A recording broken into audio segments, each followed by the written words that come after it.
Pues es un honor hablar siempre en la Real Academia y más ante un público tan distinguido como el que hoy me obsequia con su atención. Ser escuchado cuesta,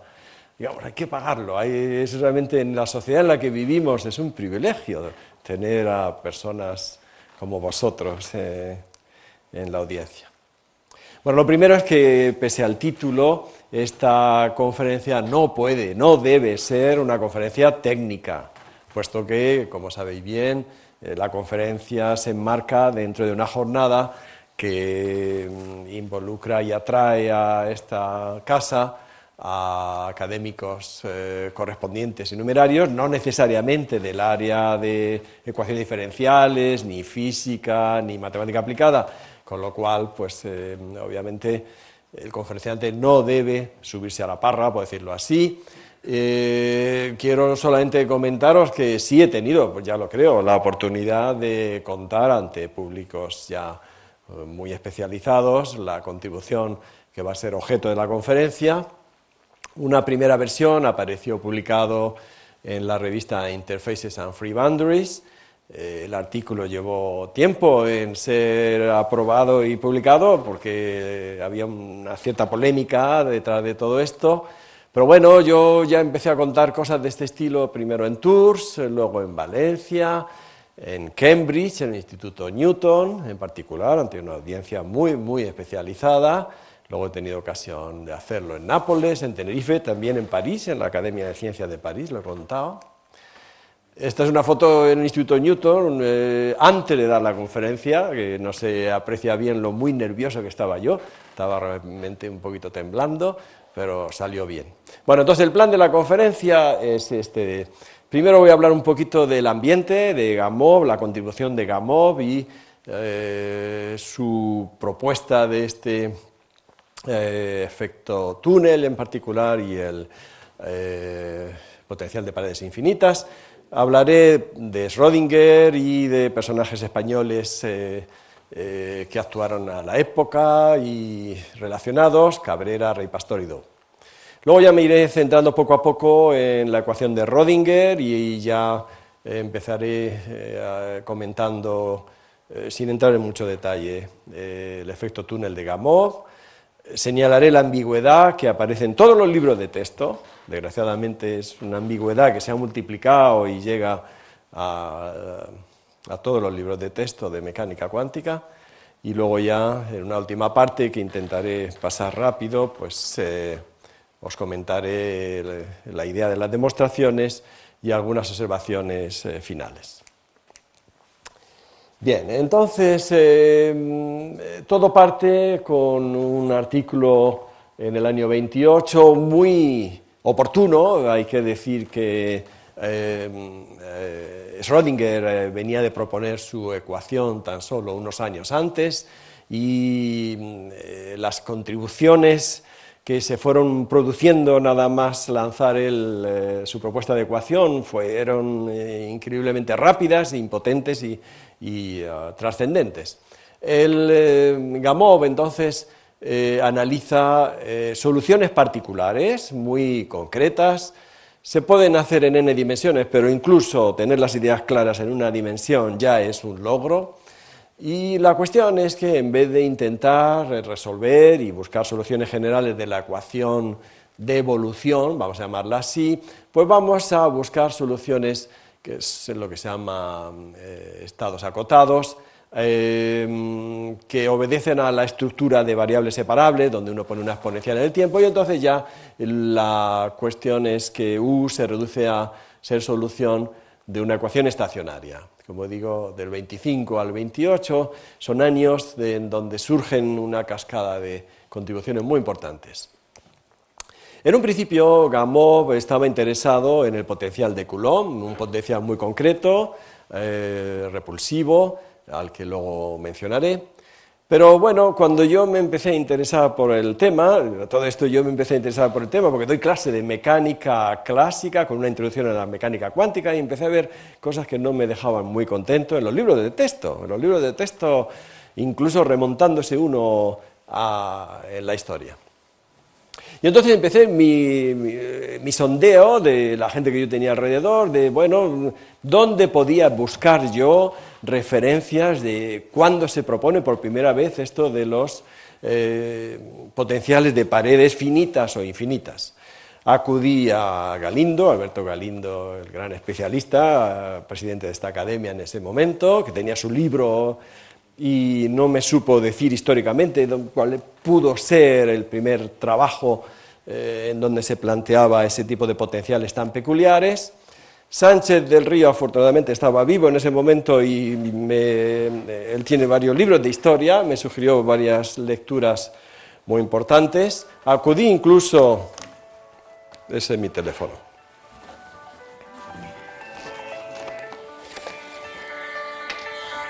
Bueno. Es de Francia, pero no le voy a atender. De manera que... Perdón.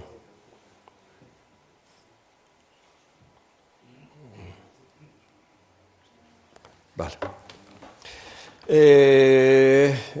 Incluso entré en contacto con Sánchez Ron, que es una dilatada obra histórica, tanto en física teórica, en relatividad, por supuesto, es un gran especialista, y tampoco me supo responder. Poco a poco, siguiendo la pista de Sánchez del Río me aconsejó leer unas notas a las que voy a hacer referencia enseguida, del propio Schrödinger cuando estuvo en España, pero enseguida lo voy a desvelar.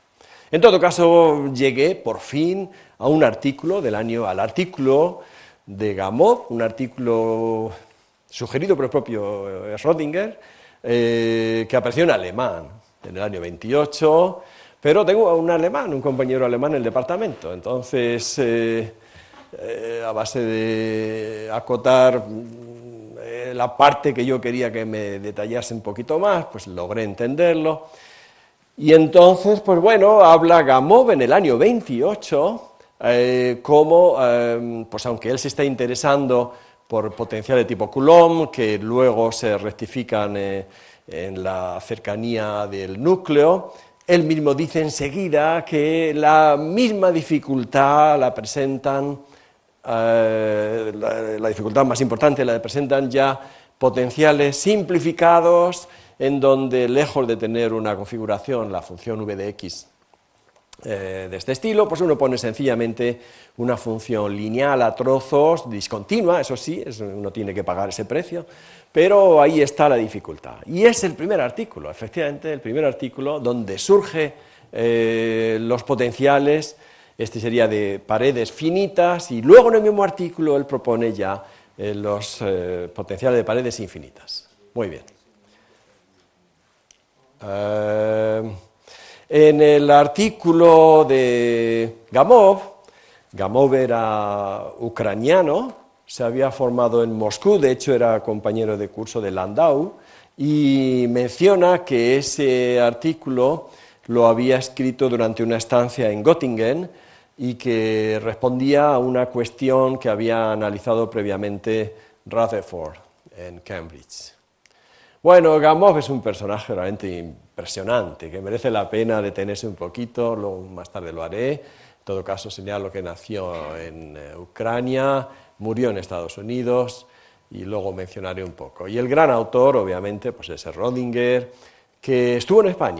España en el año 34, en un curso de verano del año 34, que dejó las notas en alemán, y un distinguido español lo tradujo al castellano. Ese distinguido español fue Zubiri. Fue Zubiri quien tradujo las notas de Schrödinger. Zubiri, el filósofo, después de Ortega y Gasset, yo diría, el filósofo más importante que hemos tenido en la historia en el siglo XX. Zubiri es el que traduce las notas de Schrödinger, y allí Schrödinger dice que, claro, su ecuación, la ecuación que él había propuesto, que señala que está siendo analizada por muchas personas, que está muy escasa de soluciones explícitas para entender bien su potencial. pero que lo que él señalaba que las contribuciones más importantes a la hora de buscar soluciones explícitas eran las de Gamow. Entonces, efectivamente, la sugerencia de Carlos Sánchez del Río me sirvió, porque me mandó al curso de Rödinger ya busqué yo en Gamow y encontré ese artículo, y efectivamente fue a través de Sánchez del Río que lo encontré. Bueno, merece la pena mencionar que el presidente de la Academia de Ciencias, antes de la guerra, del año 34, era Blas Cabrera, que era a la vez rector de la Universidad Internacional de Verano, no se llamaba todavía de Menéndez Pelayo, en Santander, que de hecho fue el primer curso de verano que se organiza, es cuando él invita a un premio Nobel, ya había sido mencionado, galardonado con el premio Nobel, y da idea de las relaciones internacionales que tenía Blas Cabrera, capaz de atraer en un país bastante escaso en ciencia, pues a premios Nobel. Quiero señalar que, a mi juicio, Blas Cabrera era un excelente piloto de la física de la época en España, en el sentido que esa visión de Blas Cabrera, esos contactos internacionales, le permitieron, pues como digo, traer a nuestro país a gente muy distinguida. Él también jugó un papel importante cuando vino Einstein a España antes, y bueno, pues se puede considerar un piloto. ¿Un piloto por qué? Pues porque cuando una persona con sus responsabilidades y su obra, con un equipo, sin duda alguna, de personas detrás, elige unos temas de investigación y cultiva una parte de la ciencia, detrás vienen muchas personas. Y entonces esa nave va, en alguna manera, donde el piloto, pues,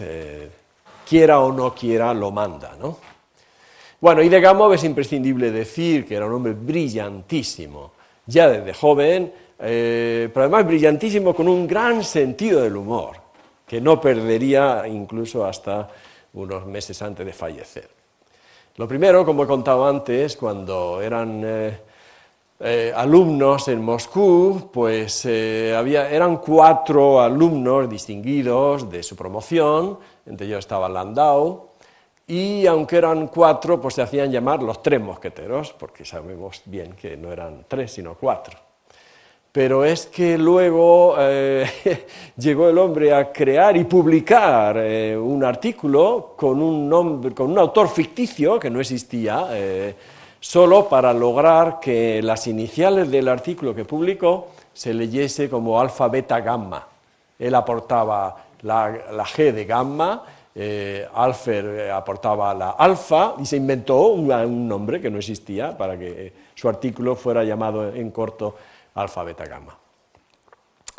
Bueno, lo que he comentado es que nada más acabar la carrera se fue invitado,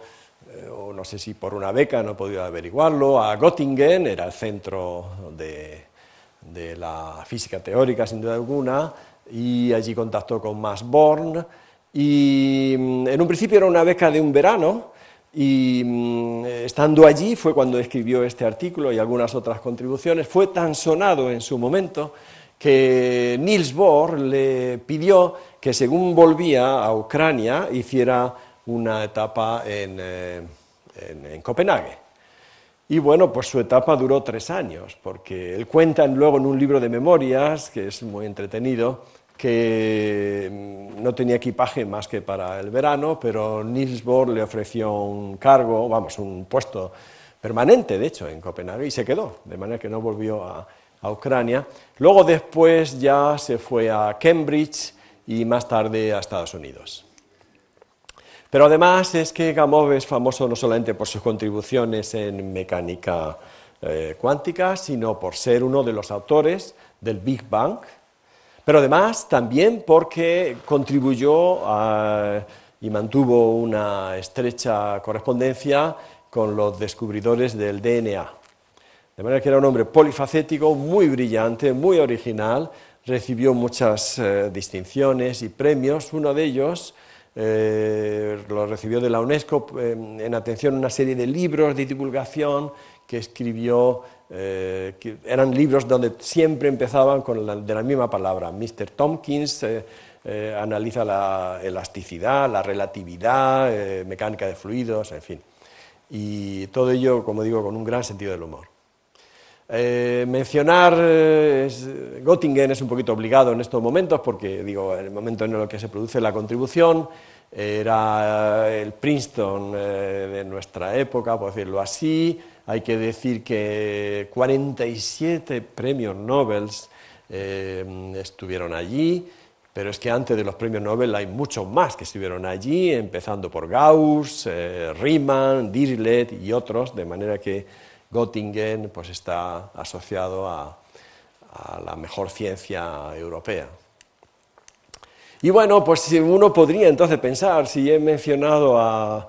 Blas Cabrera como el piloto de la ciencia, de la física en España, ¿quién podría ser el piloto de la matemática en el siglo pasado? Obviamente Rey Pastor. Lo que pasa es que quizá yo no diría las mismas alabanzas respecto de su visión de conjunto que he dicho sobre Blas Cabrera. Hay que decir que Rey Pastor estuvo en Alemania, estuvo en Göttingen, estuvo en Berlín, pero volvió y no quedó mucha huella de ese paso por allí. Allí estaba Hilbert, allí estaban muchas otras personas, y ese piloto es que arrastra todo el avión, y allí donde va el piloto va el avión, y va la matemática española, y a mi juicio personas posteriores sí tuvieron una visión de conjunto y de piloto y de contacto con la mejor ciencia que se hacía fuera de España, y uno de ellos, sin duda alguna, fue mi director de tesis, Alberto Dou, del cual hemos celebrado este año el centenario. Él estuvo en el Curran Institute en Nueva York, donde estableció contacto con Fritz John y trabajó en elasticidad. De hecho, Dou publicó en la revista, fue el primer español en publicar en la revista del Curran Institute. Luego, más tarde, entablaría una profunda amistad con Jacques-Louis Lions, y fruto de esa relación pues, amistosa y científica, fueron los muchos viajes de Lions a España y la obra de muchos españoles que terminaron la tesis en Francia y luego vinieron aquí, algunos de ellos de la mano de Antonio Valle, y crearon escuelas en Santiago de Compostela, en Sevilla, Málaga y también en Madrid, por supuesto. Y bueno, pues sobre Dou he hablado mucho y largo, pero quería, por ser este año todavía, él nació en noviembre y hasta noviembre estamos dentro del año del centenario, dedicarle unas palabras. Bueno, y entonces ya me voy a referir al confinamiento para la hora en la onda de Rödinger y al efecto túnel de Gamow. Bueno, después de la suma de Broglie, el estudio de la mecánica cuántica se reduce a la función de onda asociada al movimiento, que cuando uno reformula la ecuación de Rödinger en términos de una densidad de probabilidad, en realidad uno pretende imitar lo que sucede en los gases, en la mecánica de fluidos, las ecuaciones de gases de Euler. Entonces puede escribir que en realidad la norma al cuadrado de la función de onda por la divergencia de este flujo es igual a 0, lo cual permite interpretar, como digo, la norma al cuadrado, es decir, el producto de la función por su conjugada, son funciones a valores complejas. La incógnita es una función a valores compleja. Pues permite interpretarlo como una densidad de probabilidad. Surge entonces el principio de incertidumbre de Heisenberg, que nos dice que en un principio no debemos intentar, es absolutamente inútil, localizar una partícula o su velocidad a la vez, porque no vamos a poder. Y entonces cualquier información sobre la localización de esa función, saber dónde esta función pueda ser 0, pasa a ser de una gran importancia. Si en general no sabemos dónde está, y yo sé de alguna manera que va a ser 0 esa función en algún conjunto, puedo afirmar que mi partícula no está allí, y estoy entonces esquivando el principio de incertidumbre de Heisenberg. Muy bien, Bueno, pues en general no se puede, como he dicho, no se puede localizar la partícula, pero Gamow sí que, analizando esos potenciales, logró progresos. Y lo que hizo Gamow fue un poco lo que empezaba a decir, es decir, lejos de buscar una solución general, vamos a buscar soluciones de tipo variables separables, simplificó el potencial.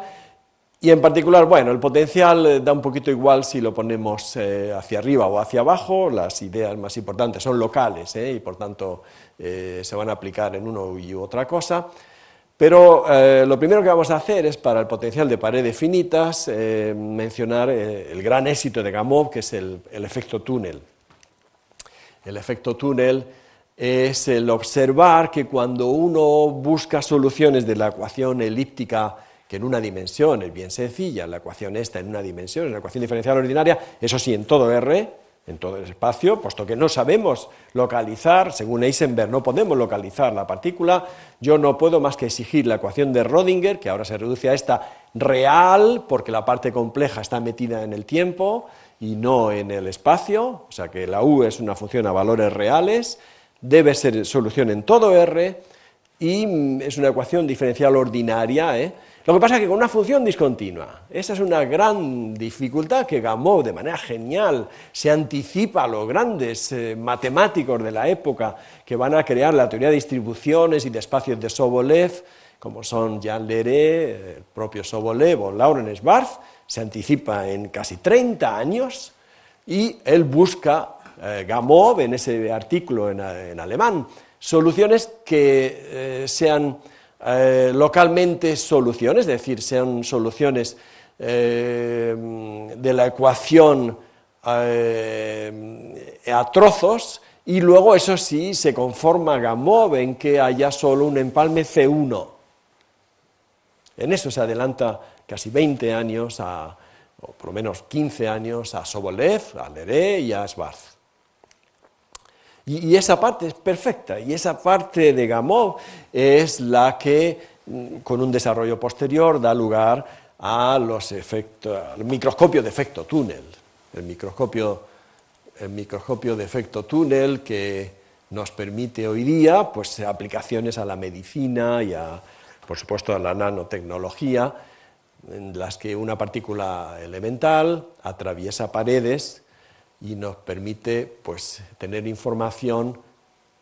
que de otra manera la mecánica clásica no nos lo permitiría. Muy bien. Esa parte, como digo, es genial y es perfecta, es la utilizada en el microscopio de efecto túnel, que está basado no en ver nada, porque no se ve absolutamente nada a distancias del nanómetro, que es 10 a la menos 9, sino que lo que hace es poner la mano, como haría una persona ciega, sobre una superficie para detectar qué es lo que hay ahí. Y de un microscopio de efecto túnel de este tamaño podemos compararlo con un microscopio electrónico muchísimo mayor, y logramos fotografías, por decirlo así, imágenes perfectas casi de lo que está sucediendo a escala de nanómetros. Bien, ¿dónde está la ambigüedad? La ambigüedad está en que el propio Gamow, en su artículo, dice, bueno, puede ser interesante pasar al límite en la altura de esos potenciales y entonces considerar el que él llama potencial de paredes infinitas, donde el potencial toma un valor, que puede ser 0 o no importa mucho, y en un cierto intervalo, menos RR, y por el contrario, toma valores más infinitos allí. Bueno, esa idea de Gamow, insisto, se reproduce hoy día en todos los libros de mecánica cuántica. Hoy mismo pueden ustedes comprar en cualquier librería el último libro que haya salido de mecánica cuántica, y allí estarán los dos ejemplos, el de paredes finitas y el de paredes infinitas. Es cierto que hay una cierta relación entre el de paredes finitas e infinitas, y como yo no lo encontré en la literatura, en mi artículo justifiqué que efectivamente uno puede pasar al límite en la altura de los potenciales, y entonces se puede demostrar que al menos débilmente, la topología débil del espacio de Sobolev H1, efectivamente, pues eso converge hacia algo. que es lo que viene en los libros, sin mencionar la topología en la que es la convergencia. Y efectivamente, en todos los libros se dice que justo en el potencial de paredes infinitas, como aparece el producto del potencial por la solución, pues fuera del intervalo menos RR, la solución tiene que ser cero, porque si no, no habría ningún sentido a dar a ese producto.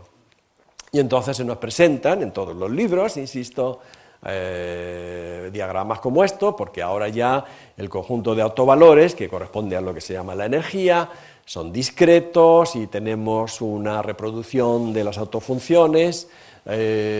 totalmente explícita, de hecho coinciden con lo de la cuerda vibrante o en los que hacemos en los cursos elementales para la ecuación del calor en un intervalo. Sí, pero no es cierto, no es cierto, no es cierto, porque esto no empalma bien. Así como he dicho que la obra de Gamow fue genial cuando pegaba funciones en el potencial de paredes finitas, cometió un error, porque aquí no se cumple que el contacto sea de clase C1. Con lo cual, aunque uno tenga un conjunto de soluciones que él cree, uno puede creer que es explícito, no es cierto, no son soluciones de la ecuación de Rödinger, son soluciones corregidas con una delta de Dirac en los puntos menos R y R. No son soluciones de la ecuación de Rödinger. Son otras ecuaciones. Por tanto, pues no está bien, es ambiguo. Efectivamente, cuando yo pongo un potencial de paredes finitas y converjo, hago converger la altura del potencial hacia infinito, obtengo unas soluciones, pero no son soluciones de la ecuación de Rödinger. Y eso fue lo que pues yo he buscado y nadie lo había señalado hasta que yo lo hice en mi artículo. Y uno puede buscar en libros famosísimos, uno de ellos el del libro en Springer-Verlag, en 2 volúmenes, de Galindo y Pascual, y no se dice. De manera que, bueno, yo lo que hice primero es detectar esa ambigüedad, ese punto débil de esa teoría que se presenta en los libros de texto, pero además busqué una alternativa, es decir, bueno, ya sé que eso no va a ser cierto en el potencial de paredes infinitas, pregunta, ¿puedo buscar yo una clase de potenciales distintos, V de X, tales que mi solución llegue al borde de donde el potencial no es infinito de manera plana y de esa manera cuando yo propague con cero, lo prolongue por cero fuera del intervalo, no va a haber ninguna delta de Dirac? ¿Es posible caracterizar los potenciales? Bueno, pues la respuesta es sí. La respuesta es sí, y es lo que presento en mi artículo. Después de publicar yo el artículo y de ser admitido con 2 referís que realmente lo miraron de una manera muy crítica, pero muy constructiva, tengo que decir, en honor a la verdad, me encontré más referencias sobre el tema, en particular en este artículo de casi 100 hojas, hay 248 referencias, todas ellas concentradas en torno al potencial de paredes infinitas. Y entre las 248 hay unas cuantas que están muy cerca de lo que yo estaba señalando, pero afortunadamente no estaba allí.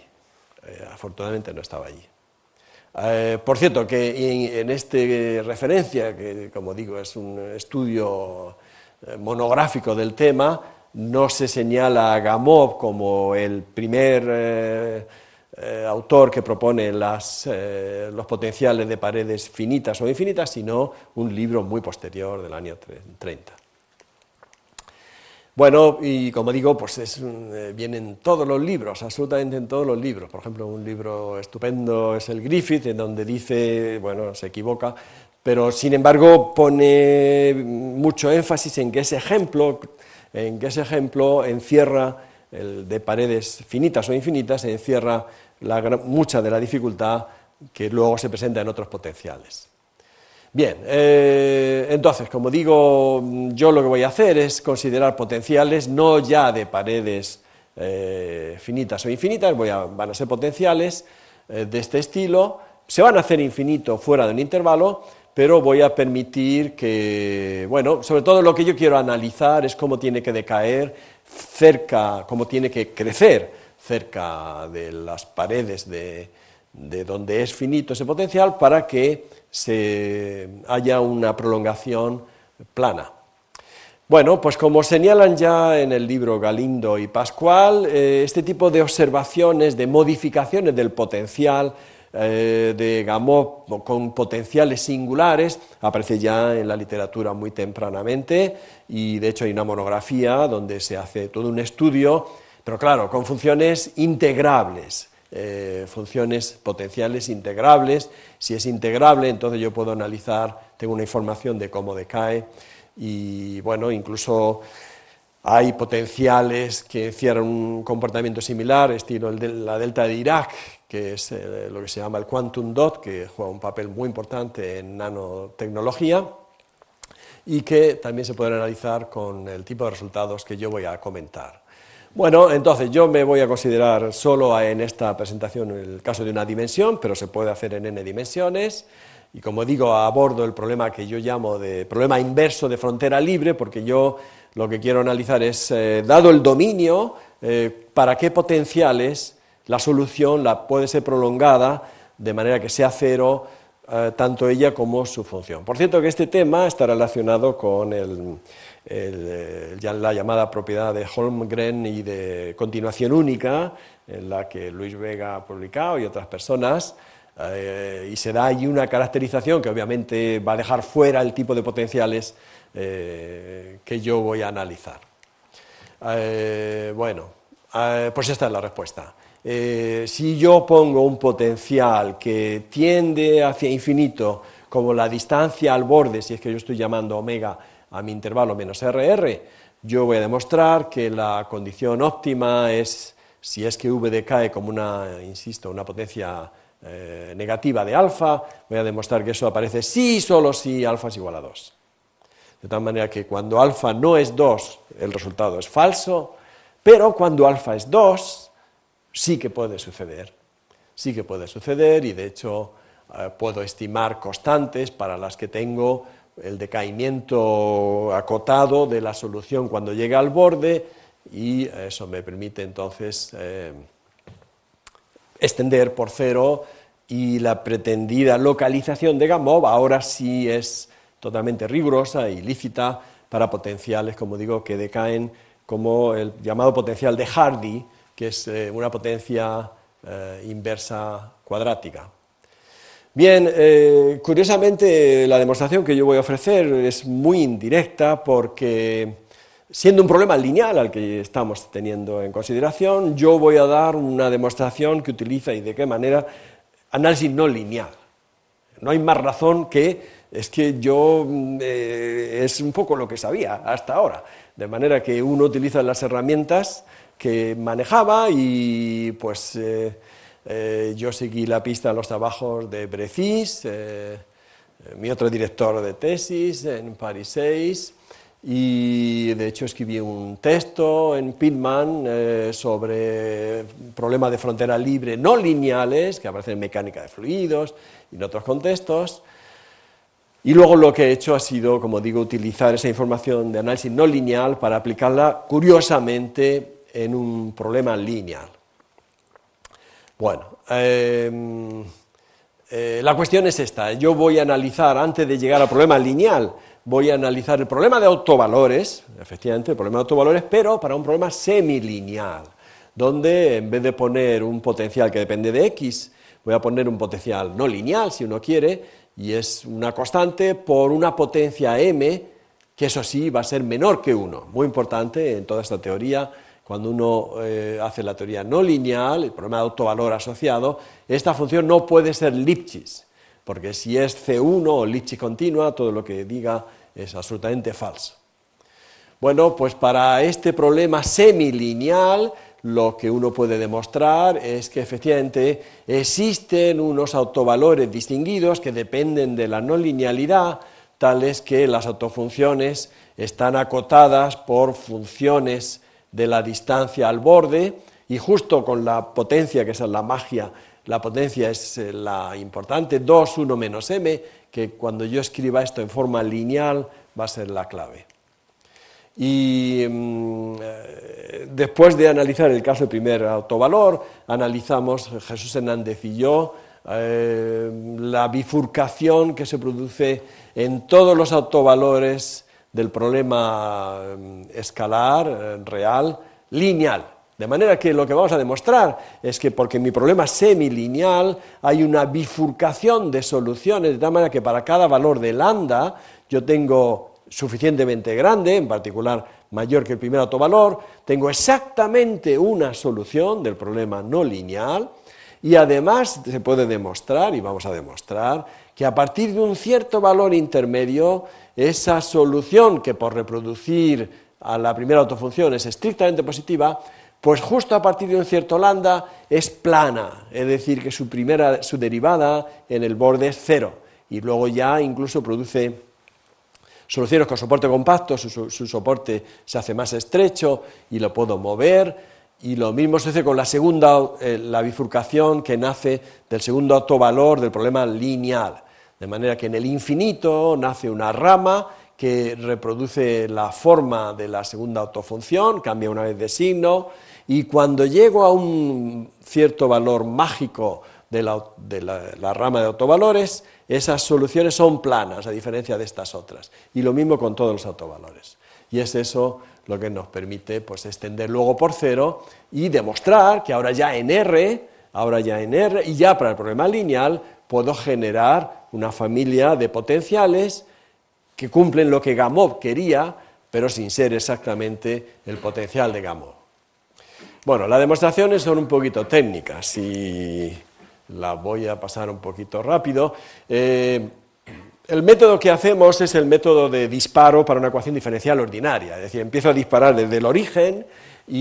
porque sé que es solución de mi ecuación diferencial ordinaria, entonces puedo integrar de manera implícita la ecuación, incluso siendo semilineal, porque me aparece una integral que yo sé que es finita, es una integral singular finita. La función f mayúscula que aparece es la primitiva de mi no linealidad y la primitiva de la linealidad que aporta el término de autovalor. Entonces uno empieza a disparar y entonces encuentra que para un cierto valor esos disparos generan una solución que llega al borde igual a cero. Y luego eso se va, una vez que ya he superado ese valor de lambda, se demuestra que el soporte se hace más pequeño y entonces puedo mover la solución de manera que el soporte está estrictamente contenido en omega. Ahora, respecto de los artículos con Jesús Hernández, la novedad estriba en las estimaciones. En primer lugar, hay que decir que, aunque el problema era de autovalores, un simple cambio de variable que lo encontramos por una cuestión de análisis dimensional, y en esto aprendí mucho de Amable Lignan. Yo estaba dando un curso de mecánica de fluidos con Amable Lignan, durante muchos años estuve, y aprendí muchísimo de él, en particular de cómo aplicaba el quitar constantes para llegar a formulaciones universales. Entonces busqué un cierto cambio de variable que es de tipo de las soluciones de autosimilaridad, pero con distinto exponente, y efectivamente eso me llevó a un problema en donde ya no aparece el lambda y analizamos este tipo de método de disparo desde el origen. Entonces aparece esta integral singular. Esto es una integral que cuando la mu vale 0 se hace singular, pero es propia, y lo que importa es que la solución se puede dar de manera implícita como una relación en términos de la primitiva de esa función, y uno puede comprobar qué está valiendo la derivada en el borde, que era el control que le faltaba a Gamow. De esta otra manera sí que controlo en todo momento el valor en el borde, y en particular cuando llego a un valor de mu en donde pues eso vale 0, pues sé que mi solución va a ser plana. Luego, un análisis un poquito fino de las acotaciones permite acotar esa integral impropia, aunque finita, en términos de dos potencias, y dándole la vuelta, pues llega a la estimación.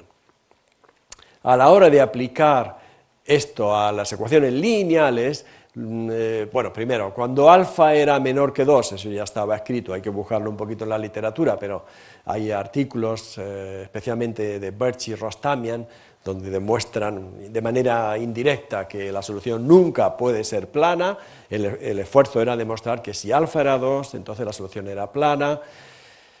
Y todo empieza por no tener miedo al operador, aunque tengamos un peso como v de x, vamos, una función que se va a infinito, y es porque una vez más resulta que se cumple el lema de last Milgram y puedo generar un operador que es coercitivo en H1 gracias a la desigualdad de Hardy. Es la clave. La clave es que esta desigualdad, que mejora la desigualdad de Poincaré, me permite estimar no ya la función al cuadrado, como diría la desigualdad de Poincaré, sino u al cuadrado dividido entre la distancia al cuadrado. De tal manera que yo puedo así meter mi potencial, y entonces pues mi forma bilineal, que además es lineal, claro, cuando yo congelo una de las coordenadas, pues nada, genera un operador compacto en H10 que tiene un conjunto finito, discreto y numerable de autovalores, y pues eso sucede también en nuestro caso. Entonces ya es cuestión de ver la bifurcación desde el primer autovalor y seguirle la pista a las estimaciones y sobre todo pues hacer un... Bueno, es importante que en el caso podemos calcular el lambda estrella en donde las soluciones se hacen planas a través de que en algunos casos sencillos esta integral impropia se puede conocer explícitamente y eso me permite entonces jugar con la m, que era un paso intermedio de la demostración, y elegir el m de manera que yo pueda aplicar ahora el método de super y subsolución. La cuestión es que, aunque el problema está bien puesto, hay comparación de soluciones solo cuando yo prefijo el término de la derecha, pero no cuando hago el problema de autovalores. Sin embargo, se puede buscar una aplicación del método de super y subsoluciones a base de elegir adecuadamente una sub y unas super soluciones que ya de entrada estén en el buen orden. Y esa es la parte más complicada. Es muy técnico y justamente lo que hacemos es, lo que hago es meter un lambda a priori pequeño, de tal manera que mi solución genere soluciones con soporte compacto y luego juego con eso dentro del intervalo. Y entonces pues todo encaja bien. Luego otra parte delicada es, insisto, comparar antes de implicar el método, estar seguro que mi subsolución es menor que la supersolución, y eso se hace jugando con los parámetros y las constantes no son universales, hay que elegirlas bien, y eso se logra de tal manera que ahora sí puedo aplicar el método de super y subsoluciones, que es un método iterativo, que partiendo de la supersolución y de la subsolución me va generando una solución maximal y minimal, que necesariamente están ordenadas, pero como tengo el espectro del problema lineal localizado, sé que tiene que ser, y sé que es única, la rama de bifurcación genera soluciones únicas, sé que tiene que ser solución del problema, y eso concluye la cuestión. Hay muchas observaciones que se pueden hacer. La propiedad es una propiedad local, que yo lo estoy aplicando en los dos extremos de un intervalo, pero por supuesto se podría aplicar en intervalos que son de la forma cero infinito, como Gamow pretendía en un principio.